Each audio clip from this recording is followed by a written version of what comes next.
A existência de Deus. A palavra Deus na língua portuguesa é a mesma que se usa no latim.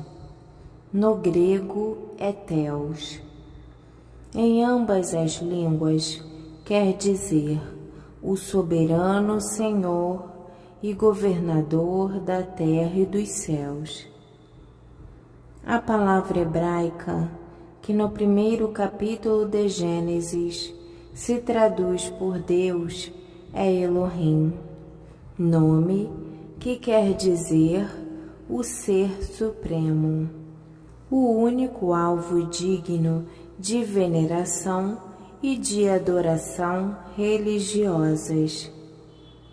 Empregam-se na Bíblia numerosas palavras para indicar a existência e o caráter de Deus.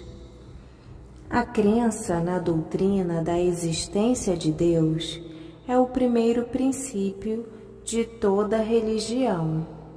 Por isso, merece que a estudemos em primeiro lugar. A questão da existência de Deus supera todas as outras. A solução dos grandes problemas da existência de todas as coisas e a direção de nossa vida dependem da resposta que dermos à seguinte pergunta: Deus existe? É uma coisa notável que em parte alguma das Escrituras Sagradas procura-se demonstrar a existência de Deus.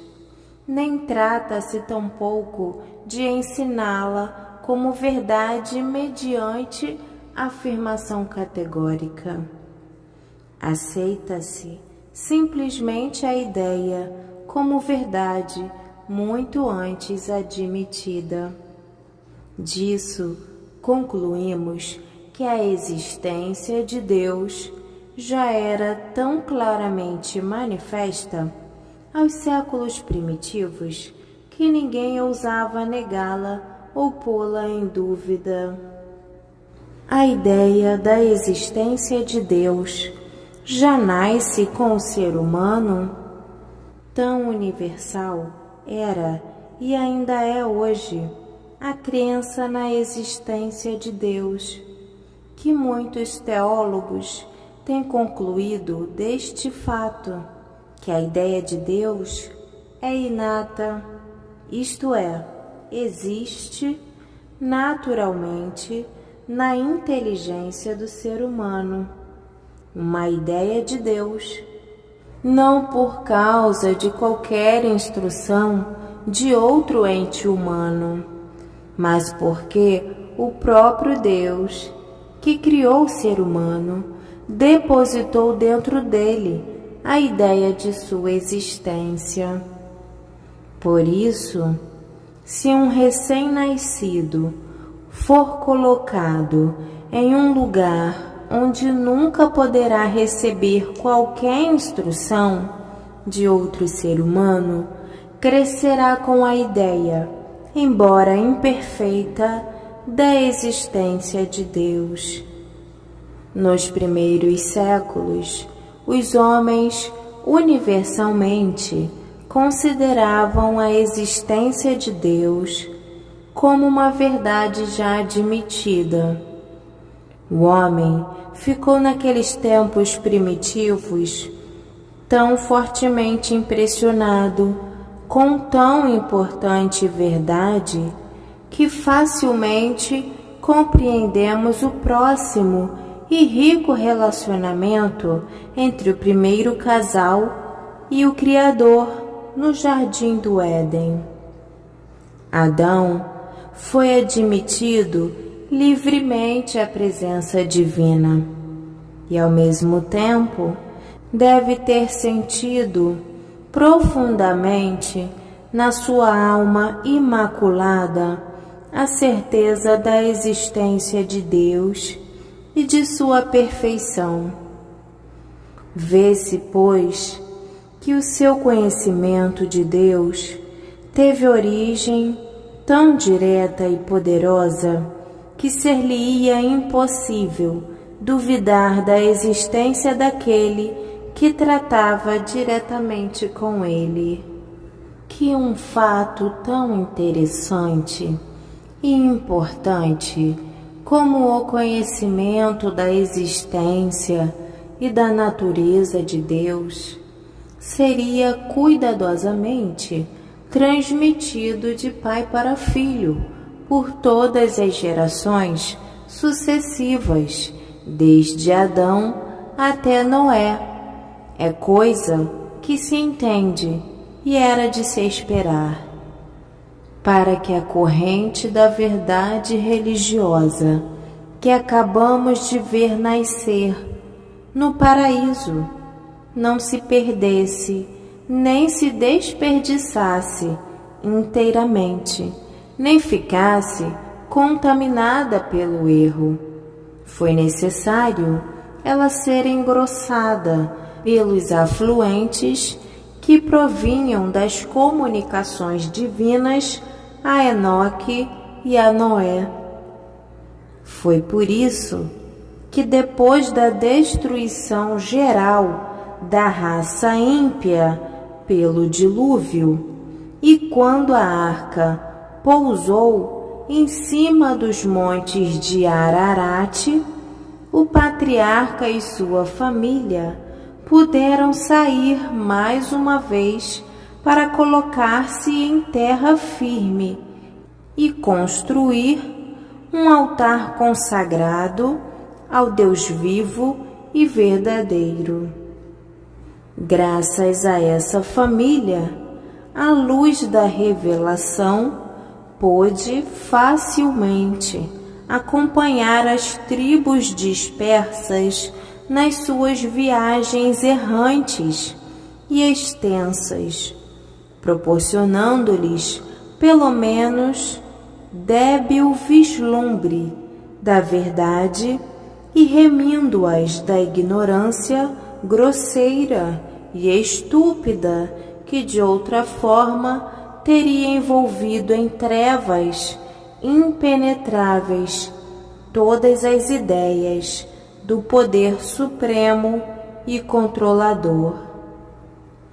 É verdade bíblica que o mundo não conheceu a Deus pela sabedoria, e pode-se duvidar que a simples razão humana, sem auxílio da revelação, poderia originar a ideia da existência de Deus, e muito menos sondar sua natureza.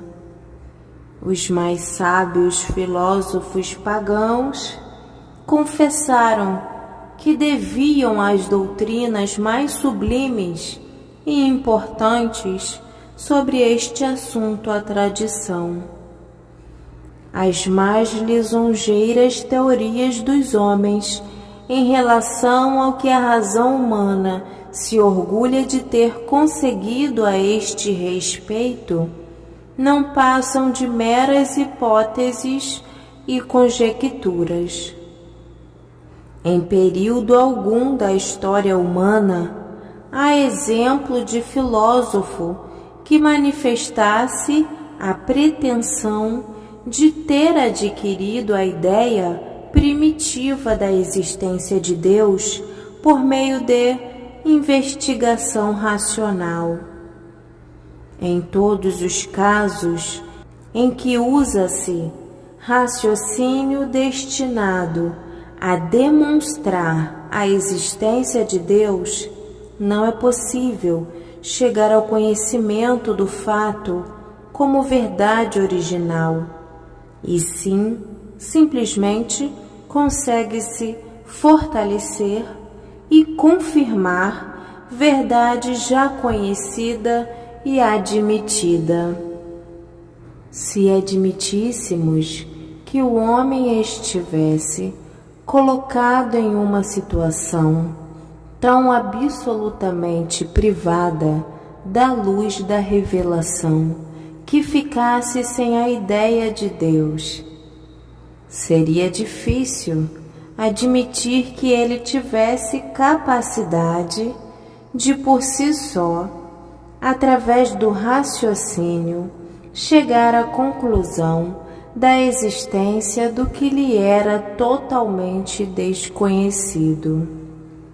Nessas condições, ele andaria às apalpadelas no meio das mais densas trevas, sem adiantar nem sequer um passo na aquisição do conhecimento da existência ou da natureza do Criador, conservando-se nessa ignorância até que tombasse morto como as bestas que perecem.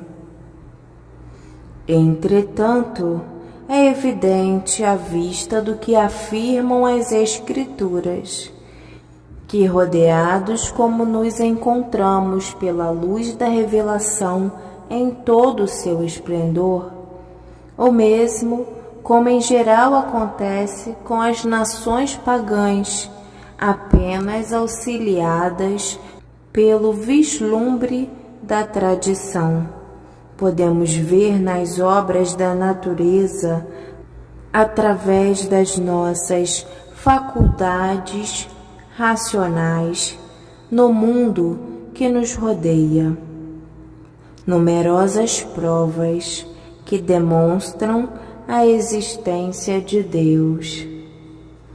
As 3 fontes das provas da existência de Deus.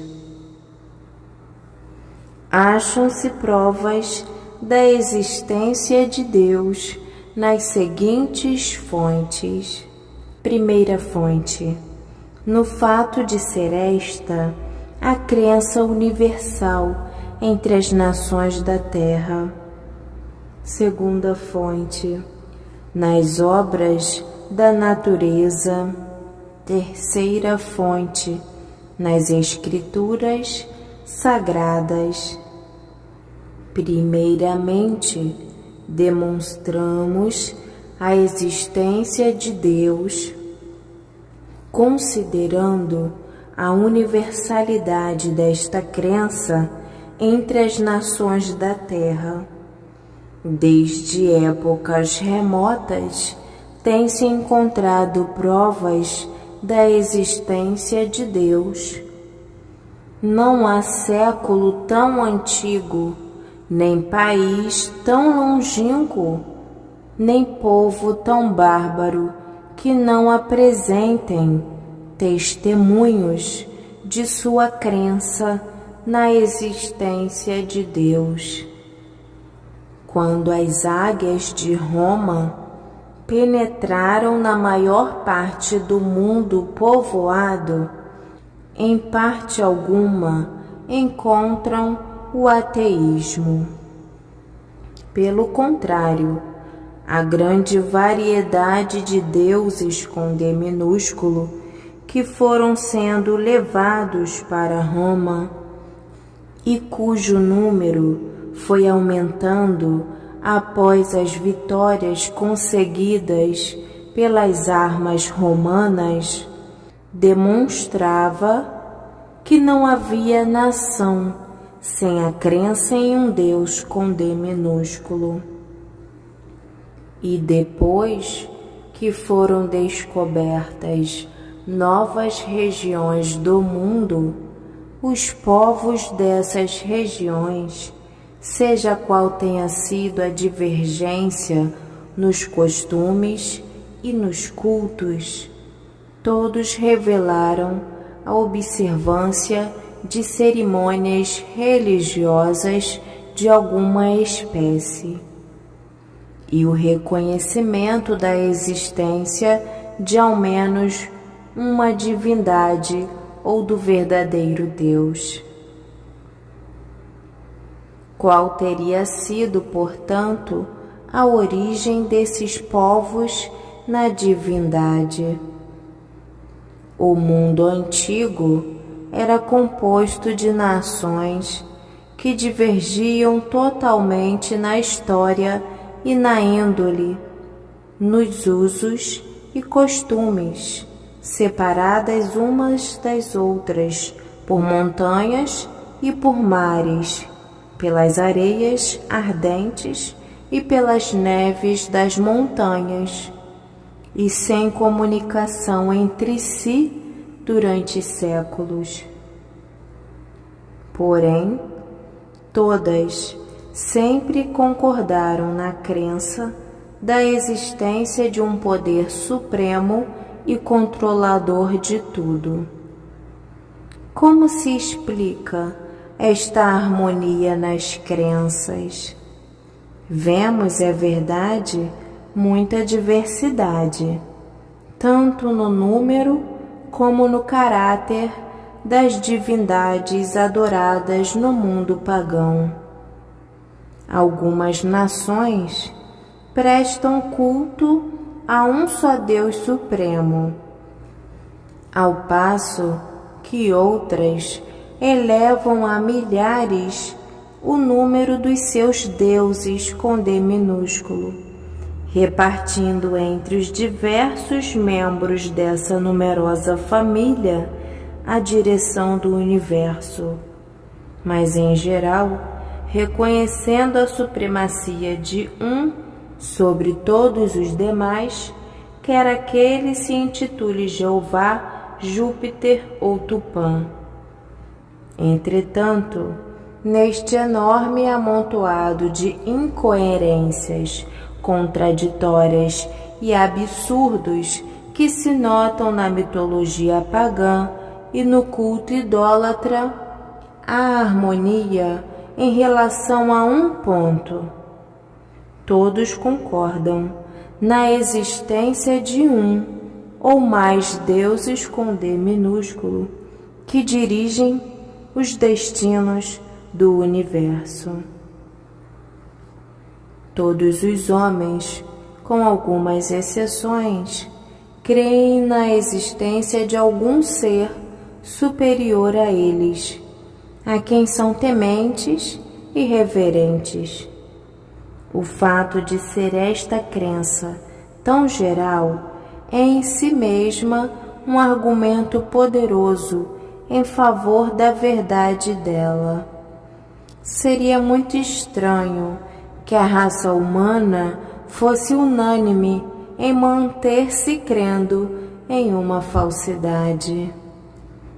O número de deuses com D minúsculo falsos no mundo oferece por si só uma prova forte a favor da existência de um Deus com D maiúsculo verdadeiro, do mesmo modo em que moedas falsificadas testemunham sobre a existência de uma moeda verdadeira, como seria impossível a falsificação de uma moeda que jamais tivesse existido.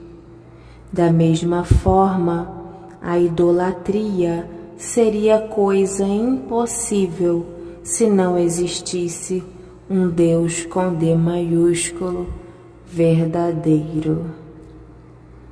A única solução desta questão está na admissão de que todas as nações tiveram primitivamente uma origem comum e antes da sua dispersão possuíam um sistema de doutrina e culto religioso, tradição de que nunca se esqueceram totalmente durante todas as suas extensas e prolongadas peregrinações. Porém, ainda faltará explicar a origem dessa tradição. De onde provieram esses conhecimentos religiosos, essa ideia da existência de um Deus providencial e controlador de tudo? Se admitirmos que Deus revelou-se primitivamente ao homem fica desde logo resolvido o problema. Porém, se negarmos essa proposição, vagaremos para sempre no meio de incertezas e conjecturas. Desta forma, colhemos das provas que vêm dos testemunhos das nações da antiguidade uma forte convicção a favor da existência de Deus com D maiúsculo. Se o ateu disser que o homem naturalmente não tem ideia alguma a respeito da existência de um ser superior e que esta ideia foi uma invenção, então como explicar o fato de diferentes tribos e nações tão antigas e completamente separadas umas das outras terem chegado tão universalmente à conclusão de que há um ser superior ao homem e que esse ser dirige o universo? Essa conclusão universal é uma prova fortíssima a favor da existência desse Ser Supremo. Por si só, o homem seria incapaz de criar dentro de si a ideia clara da existência de Deus. Portanto, o fato de a humanidade ter universalmente a ideia da existência de um ser superior prova conclusivamente que o ser humano recebeu esta ideia diretamente desse ser superior e por isto esse ser existe. Consideremos a seguir as provas da existência de Deus nas obras da natureza. Desta fonte podemos tirar conclusões que refutam os ataques da incredulidade e do ateísmo. Os céus proclamam a glória de Deus e o firmamento anuncia as obras das suas mãos. Salmos 19:1. Porque as suas coisas invisíveis, tanto o seu eterno poder como a sua divindade, se entendem e claramente se veem pelas criaturas desde a criação do mundo. Romanos 1:20. Embora muitas das verdades expostas pela revelação sejam demasiadamente profundas para a compreensão da sabedoria humana, nada do que está na Bíblia contradiz os princípios da verdadeira filosofia ou da razão esclarecida. Dentro da ciência teológica, não há outro ramo que mais tenha ocupado a atenção dos teólogos do que aquele que trata da demonstração da existência de Deus. Deste assunto tem largamente tratado muitos dos teólogos mais doutos, e tão satisfatório é o raciocínio que eles empregam, que aquele que examinar a milésima parte do que tem sido escrito sobre o assunto e ainda declarar-se ateu, não será digno de ser chamado de criatura racional. A palavra inspirada declara que disse o nécio no seu coração: não há Deus. É de fato nécio aquele que, depois de contemplar o mundo material ao seu redor, nega que ele seja produto de uma inteligência superior e controladora do universo. Não podemos duvidar da nossa existência, nem da existência do mundo ao nosso redor. Contemplemos o imenso universo, de onde vieram aqueles enormes planetas que giram com grandeza solene, de onde vieram os oceanos e continentes da Terra, de onde vieram todos os seres que os habitam. Todo efeito deve ter uma causa suficiente, e será possível que possa existir sem causa obra tão estupenda? Teriam surgido espontaneamente o universo e todas as maravilhas da terra e do céu? Consideremos agora a existência de Deus a partir do fato da nossa própria existência. Nós existimos, devemos a nossa existência a nossos pais. Estes devem-na aos seus, e assim retroativamente. Ou a raça humana é eterna, ou a cadeia da qual pais e filhos são elos termina em nossos primeiros pais. Não podemos acreditar que a raça humana seja eterna, porque seria supor que um elo dessa cadeia fosse sustentado por outro sobreposto, e este ainda por outro, e assim por diante, infinitamente. Temos, portanto, necessidade de admitir a existência de um primeiro elo fixo que sustenta todos os outros. Assim, o encadeamento leva-nos até o primeiro homem, progenitor da raça humana, e a não ser que ele tenha tirado a sua existência de si mesmo, é necessário procurar uma causa de sua existência. Como veio ele a existir? Os evolucionistas têm feito muito barulho sobre a suposta evolução do homem de algum germe.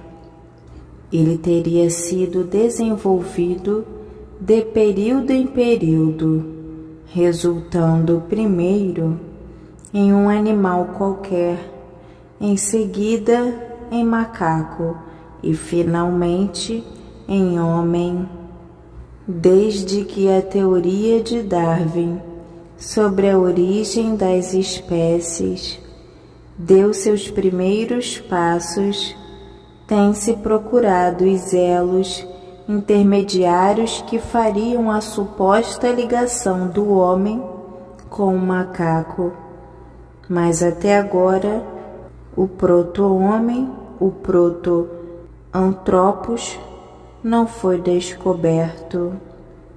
Não há evidência de que qualquer espécie tenha evoluído por transição gradual de alguma espécie inferior, procurando, portanto, a origem de qualquer espécie de vida.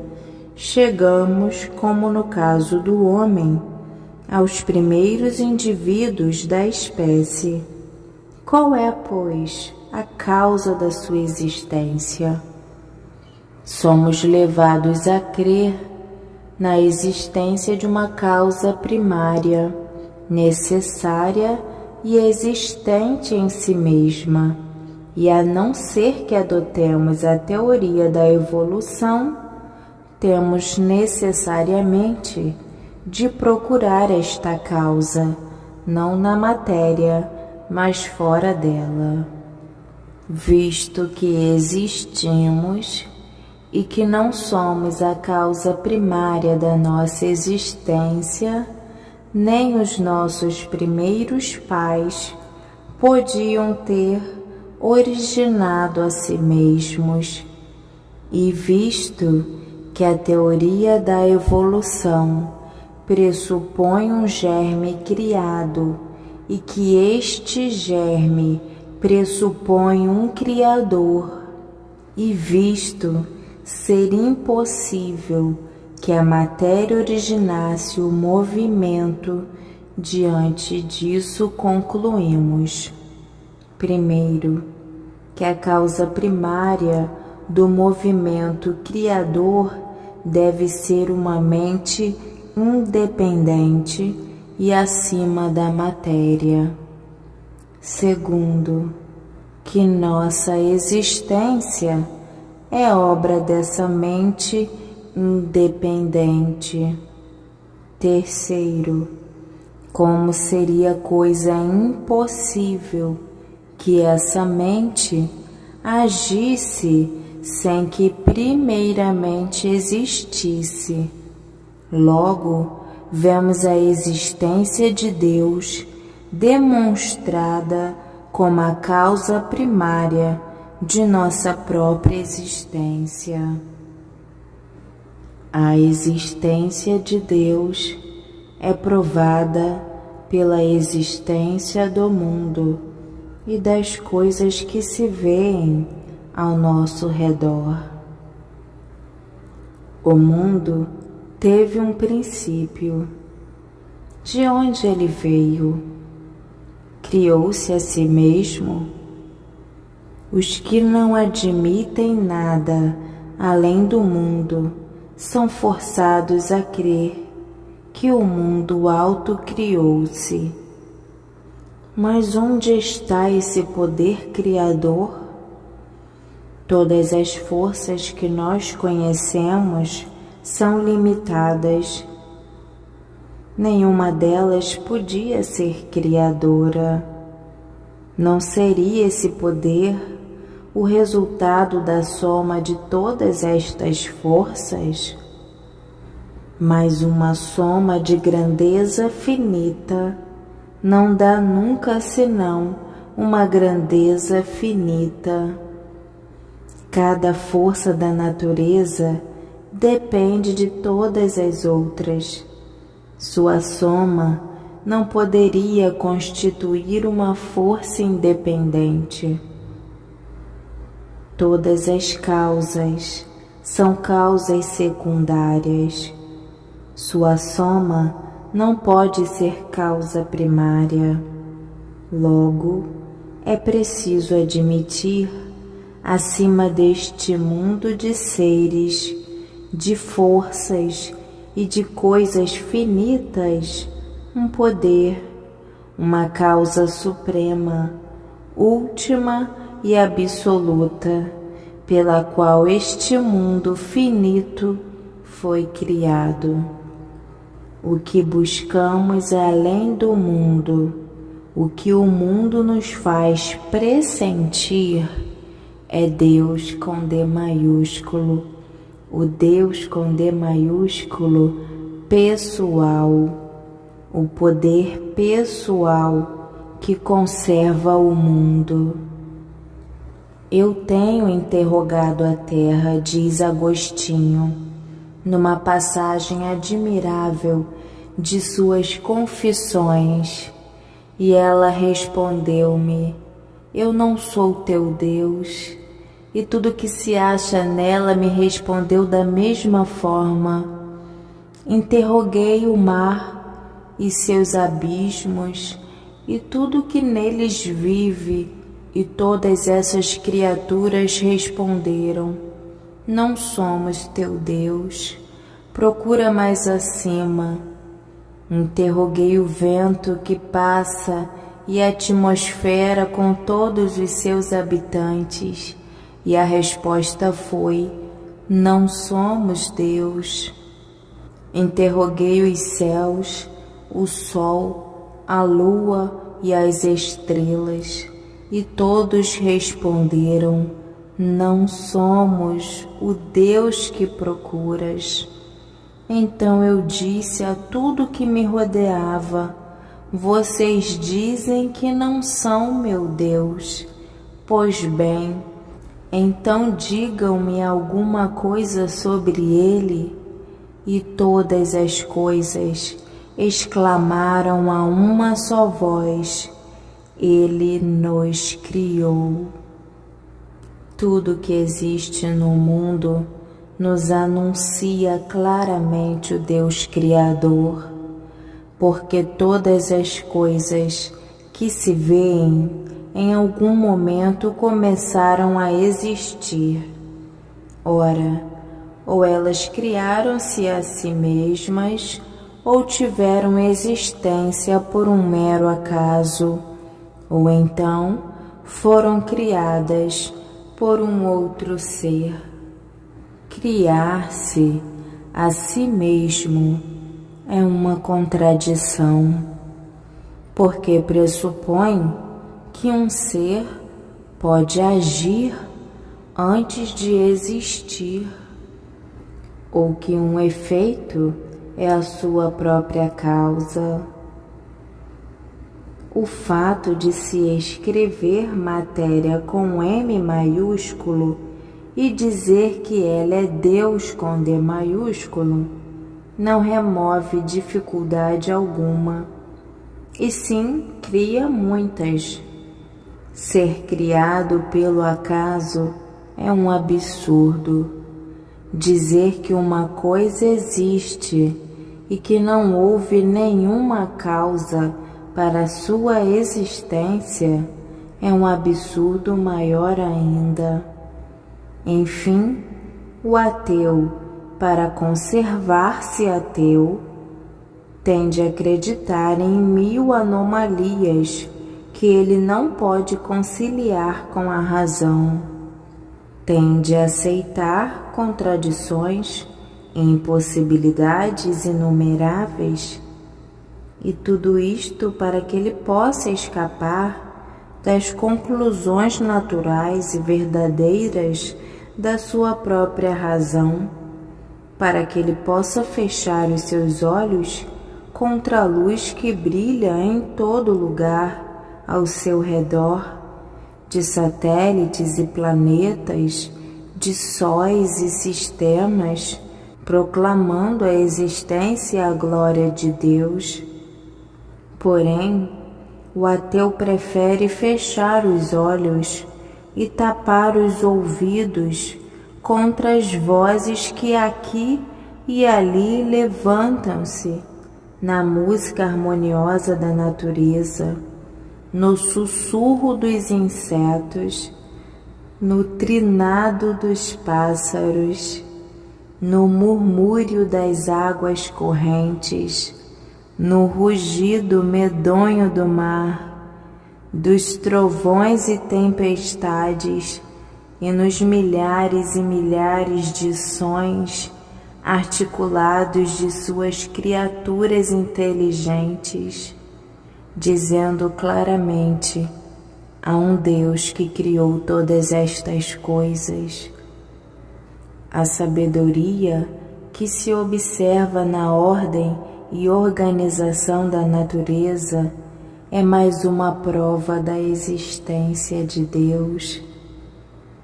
Os desígnios de Deus, que podem ser vistos na constituição, na harmonia e no governo do universo visível, provam a existência de Deus. As evidências deste desígnio são óbvias demais para serem negadas. Desígnio, que significa propósito, intenção, implica em um designador existir antes da coisa designada. O ateísmo deste século baseia-se principalmente na absurda presunção de que a natureza exclui dela a ideia da existência de Deus. Porém, não há convicção mais clara do que a seguinte, que a inteligente direção que se manifesta por toda parte indica a presença de uma mente superior e que a tudo controla. Se um náufrago chegasse a uma ilha e descobrisse impressa na areia uma figura geométrica, concluiria que a ilha é habitada. E se de uma evidência tão insignificante como uma figura geométrica desenhada na areia, uma pessoa chegasse à conclusão de que a ilha é habitada, muito mais a ordem e a harmonia perfeitas que são vistas nos grandes sistemas solares do universo mostram que eles são dirigidos por um ser inteligente. Conta-se que o grande astrônomo Kircher tinha um amigo que negava a existência de Deus. Certa vez, Kircher usou o seguinte método para convencer o amigo de que ele estava errado. Conseguiu um belo globo com a representação dos céus estrelados e o colocou em um canto da sala, onde havia de atrair a atenção do amigo. Quando este entrou na sala, imediatamente perguntou de onde viera aquele globo e quem o fizera. Não veio de lugar nenhum, nem ninguém o fez. Ele veio parar aqui por mero acaso. O amigo de Kircher respondeu que aquilo era totalmente impossível e que certamente Kircher estava zombando dele. Entretanto, Kircher, persistindo em sua afirmação, aproveitou a ocasião para argumentar com seu amigo sobre seus princípios ateístas e disse-lhe: "Você não acredita que este pequeno globo tenha surgido aqui por mero acaso. No entanto, afirma que os inúmeros sóis e planetas dos quais esse globo é uma insignificante representação tenham surgido no universo por acaso. Temos, portanto, tão somente que abrir os olhos à grandeza, à harmonia, à ordem, à beleza e à perfeição das obras de Deus que nos cercam, e veremos por toda parte manifestações da existência de Deus. Amigo leitor, considere a admirável adaptação das coisas umas às outras, os grandiosos e harmoniosos movimentos dos poderosos corpos celestes, a perícia e sabedoria manifestadas na constituição de todos os seres orgânicos. Considere o mecanismo do seu próprio corpo. Veja de que modo sublime e tão maravilhoso você foi formado. Pense na união misteriosa que existe entre esta casa de barro e o seu morador imortal, e duvide, se for capaz, da existência de Deus. Concluímos, pois, que as obras da natureza demonstram poderosa e inegavelmente a existência de um Deus designador e criador de todas as coisas. Consideremos agora as evidências escriturísticas da existência de Deus. É verdade que esta qualidade de evidência só tem valor para aqueles que reconhecem a verdade da revelação. O livro sagrado abre-se com a seguinte declaração: No princípio criou Deus os céus e a terra. Gênesis 1:1. E no livro de Salmos continua no mesmo tom: Os céus manifestam a glória de Deus, e o firmamento anuncia as obras das suas mãos. Salmos 19:1. Sabei que o Senhor é Deus, com D maiúsculo. Foi Ele, não nós, que nos fez povo seu e ovelhas do seu pasto. Salmos capítulo 100, versículo 3. Quem mediu com o seu punho as águas e tomou a medida dos céus aos palmos, e recolheu em uma medida o pó da terra, e pesou os montes e os outeiros em balanças. Isaías capítulo 40, versículo 12. O Senhor, o que estende o céu e que funda a terra, e que forma o espírito do homem dentro dele. Zacarias capítulo 12, versículo 1. O Deus que fez o mundo e tudo que nele há, sendo Senhor do céu e da terra, não habita em templos feitos por mãos de homens, nem tampouco é servido por mãos de homens, como que necessitando de alguma coisa, pois Ele mesmo é quem dá a todos a vida, a respiração e todas as coisas, e de um só fez toda a geração dos homens para habitar sobre toda a face da terra, determinando os tempos já dantes ordenados e os limites da sua habitação, porque nele vivemos e nos movemos e existimos. Atos, capítulo 17, versículo 24 ao 28. Portanto, mesmo que a Bíblia não faça afirmação formal da existência de Deus, ainda assim ensina-se essa verdade de um modo muito mais apropriado.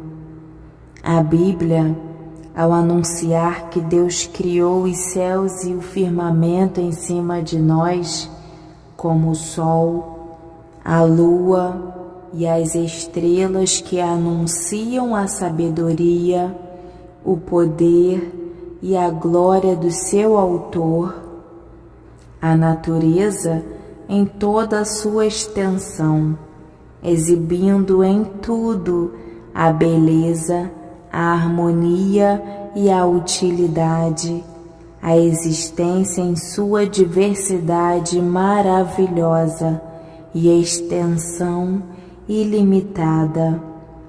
A Bíblia, ao atribuir todas estas coisas grandes e misteriosas como sendo obras das mãos de Deus, com D maiúsculo, demonstra enfaticamente a existência da grande causa primária de todas estas coisas. Como os céus podem declarar a glória de Deus sem demonstrar ao mesmo tempo a existência dele? Se a natureza em todas as suas obras confirma a existência de Deus, a Bíblia o faz também. em todas as páginas nas quais se registram seus atos estupendos. Se observarmos a natureza, veremos em cada folha, em cada nuvem, em cada inseto e em cada estrela que a mão divina passou por elas. Da mesma forma, ao percorrermos as páginas sagradas, podemos constatar em toda a narração da criação, em todos os atos da providência divina, em cada intervenção do poder divino e em cada dispensação da graça e da misericórdia de Deus, a poderosíssima existência do grande Eu Sou, o Deus que era antes de todas as coisas e por quem todas as coisas subsistem.